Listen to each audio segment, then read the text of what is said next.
Hi, welcome to my channel. I'm Alice and this is English with Alice B, where you can come to learn clear and simple English without the stress.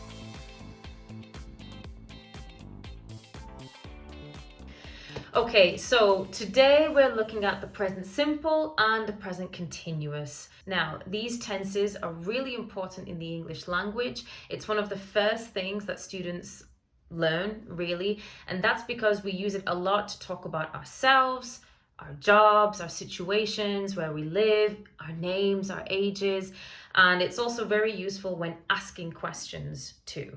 There are also two tenses that students confuse often. People mix them up, they're unsure of which one they should use, and it depends really on what you're trying to express. In this video, I'll explain when to use the present simple, when to use the present continuous, and something that tends to surprise a lot of students, and that's how we can use both of these tenses to talk about the future. So we'll begin with the present simple.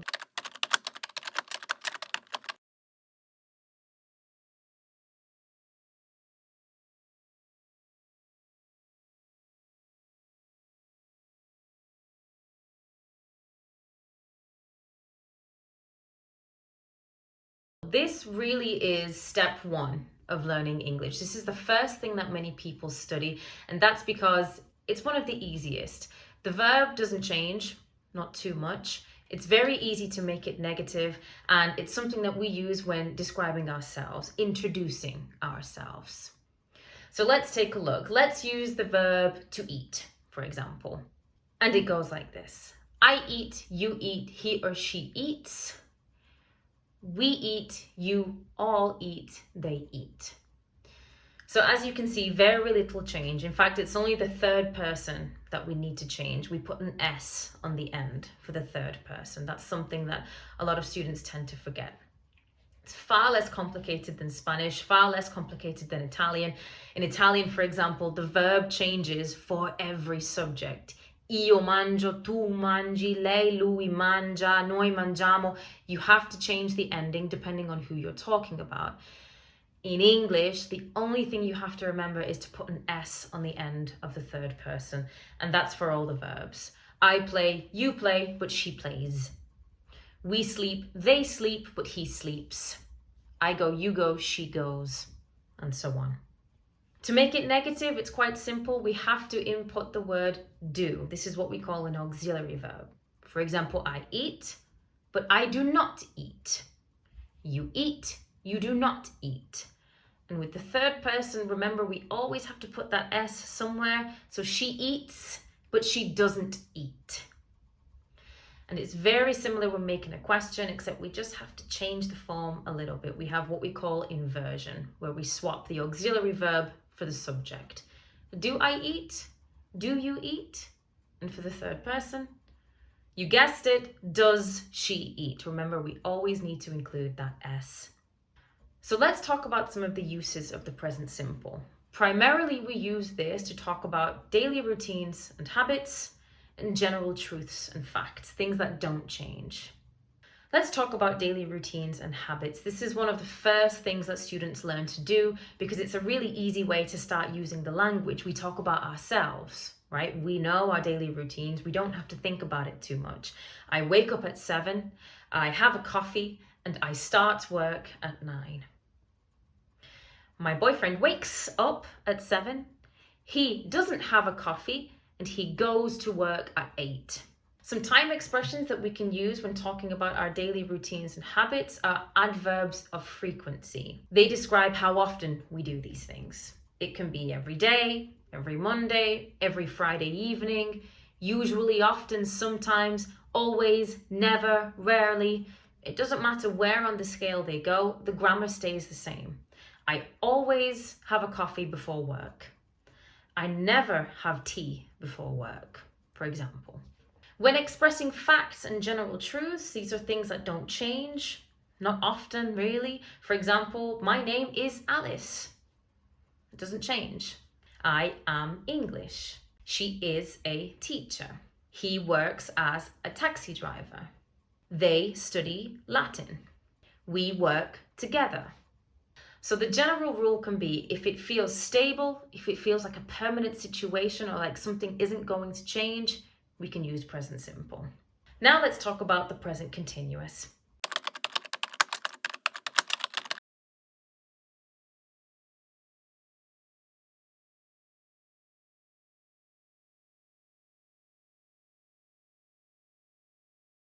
The present continuous is primarily used to describe actions that are happening now, at the moment of speaking. I am teaching. You are listening. She is sleeping. They are watching TV. These are actions that are happening now while we are talking.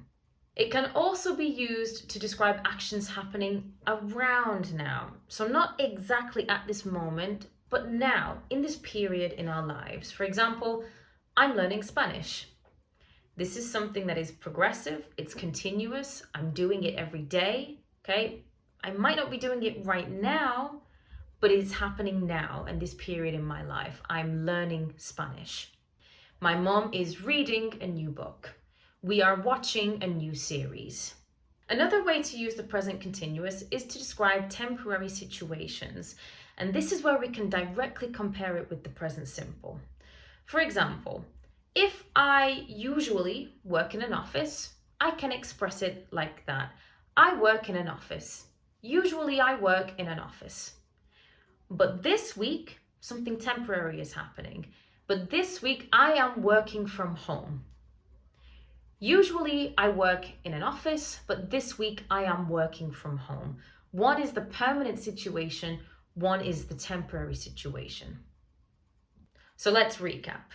The present simple can be used to express habits and routines, things that happen regularly, permanent situations, and general truths and facts.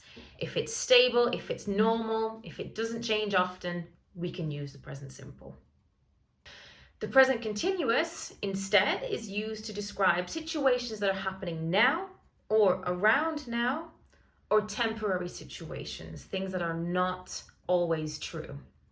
So here is a summary of the uses. Feel free to pause the video if you want to get a better look at your own pace. The present simple is used to express daily routines, habits, truths and facts, and general permanent situations. Remember, we can often add those adverbs of frequency if we want to specify how often we do these things. I live in Spain is a permanent situation, doesn't change often.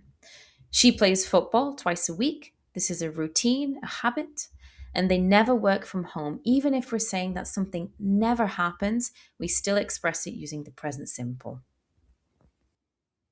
We use the present continuous instead to talk about actions that are happening now at the moment of speaking, or around now, this period in our lives, or temporary situations, things that change. I am talking to you. This is something that's happening now. She is learning a new language.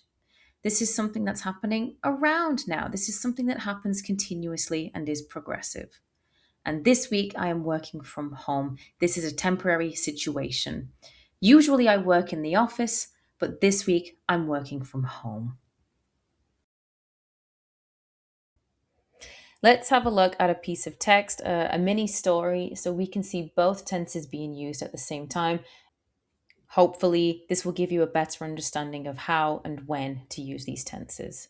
So I usually wake up early and start work at 9 because I like a clear routine. Wake, start are in the present simple because I'm expressing my habits, and I like a clear routine. This is something that's always true. I teach online and answer emails during the day. Today, I'm working from a cafe, so I'm drinking coffee and watching people pass by. I teach online as a fact. This is something that is always true. It doesn't change often. And my day to day job, or part of my day to day job, is to answer emails.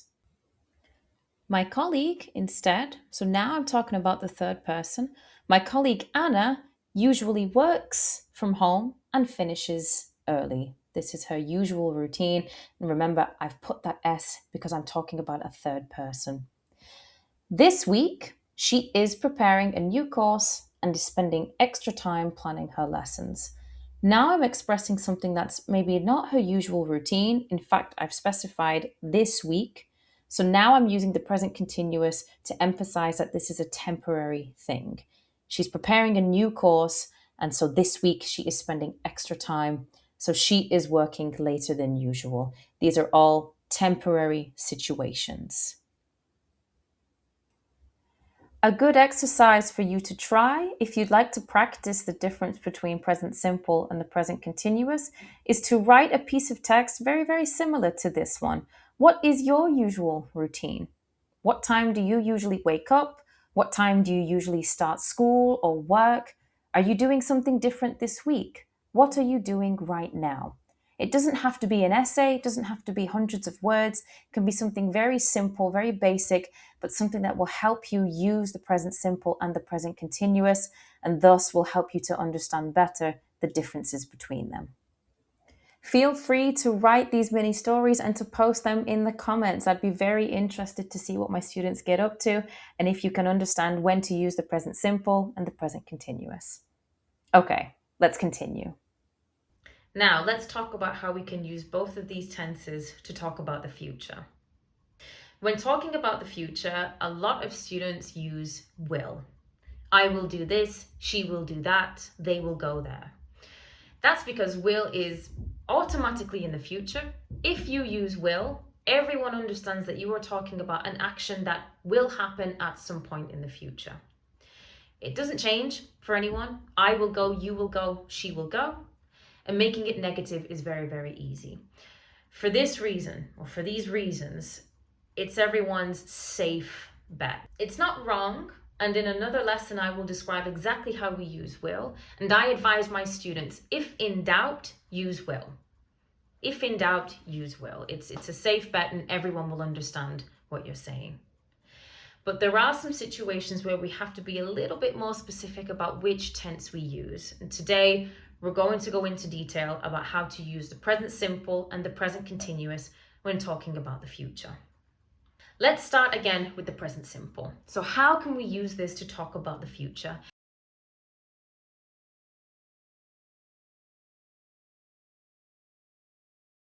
We use the present simple, particularly when talking about future fixed events, scheduled events, things with a timetable.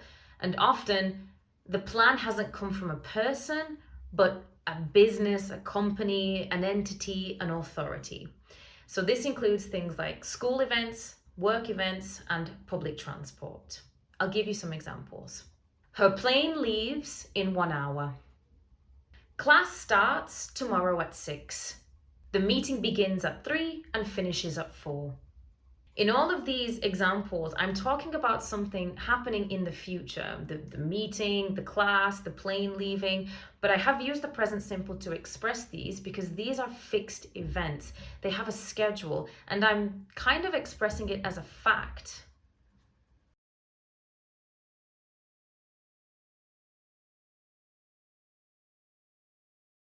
The present continuous can be used when talking about future events when we talk more about personal plans, things that we have arranged ourselves, and it usually includes another person or an appointment. It is fixed. We have a table booked, for example, or we've bought the ticket, or we've arranged it with family or friends. But there's definitely a more friendly, personal feel to it. For example, I'm having lunch with my mother tomorrow. Tonight, she is meeting a friend. We are watching a film this evening. I'm always talking about a future event, but now I'm describing something that is personal. I've planned it personally for myself. It's including someone else. It is fixed. It is something that I've programmed and I've booked for, or I've reserved time for, but it's not happening as a fact. It's not happening as a scheduled, controlled event. Let's make a direct comparison. I might say, for example, her flight leaves at 6. Her flight leaves at 6. I'm not talking about her, I'm talking about her flight, the plane, something that has a schedule, something that has an authority. However, if I want to talk about her personal plans, I might say, she is leaving at 6. She is leaving at 6. This depends on her. This is her decision. This is her personal plan. So when talking about the future, we can consider using the present simple if we're expressing a future event as a fact, as a fixed, scheduled thing, as something that has a timetable. Okay, the plane, the bus, the train, the meeting, the class, school. We're expressing these events, these future events, as a fact. Instead, we can use the present continuous when we're talking about personal plans, when we're talking about arrangements that we ourselves have made for ourselves with friends, with family, etc. So, once again, we'll just have a quick summary of the uses. The present simple can be used to talk about future events that are fixed as part of a timetable, a schedule, or a program. This can include public transport, things like school, classes, work events, etc. The plane takes off in an hour. This is a schedule decided by, the airline, the airport. This is not a personal plan. The meeting starts at 3 p.m. This is an event from work with an official start time. And she starts school in September. This is according to the school's timetable. The present continuous instead is used to talk about future plans that are arranged, they're already decided, and they often involve other people. These are most often our personal plans, things that we've decided to do with our friends, with our family. I'm meeting some friends tonight. We are having dinner tomorrow. They are going to the cinema this weekend. Once again, feel free to pause the video if you would like to look at this page for a little bit longer.